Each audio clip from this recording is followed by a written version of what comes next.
Mas matamis daw ang pag-ibig sa ikalawang pagkakataon matapos masaktan o masawi. Yan ang paniniwala ng maraming Pilipino base sa isang survey. Bakit nga ba love is sweeter the second time around? Narito ang report ni Michelle Chua.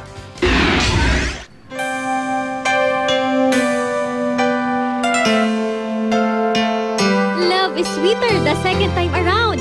Ang kasabihang yan, pinaniniwalaan daw ng maraming Pilipino. Base sa survey ng Social Weather Stations, 51% sa 1,800 respondents ang naniniwala sa naturang kasabihan. Pinakamarami sa kanila yung mga nakaranas ng magmahal sa parehong tao sa ikalang pagkakataon.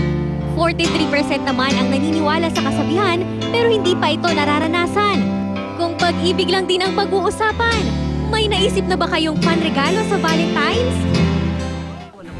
Para makita ang matamis ng ngiti ng inyong mga special someone.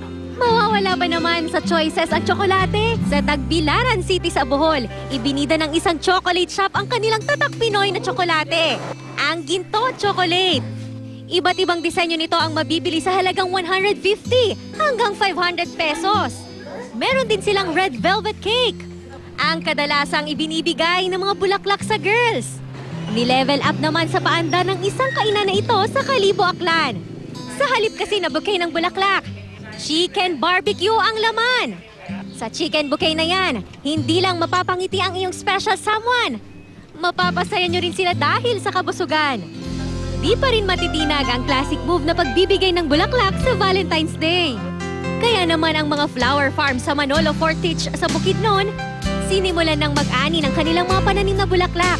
Idini-deliver lang ang mga ito hindi lang sa Cagayan de Oro City, kundi pati sa Maynila.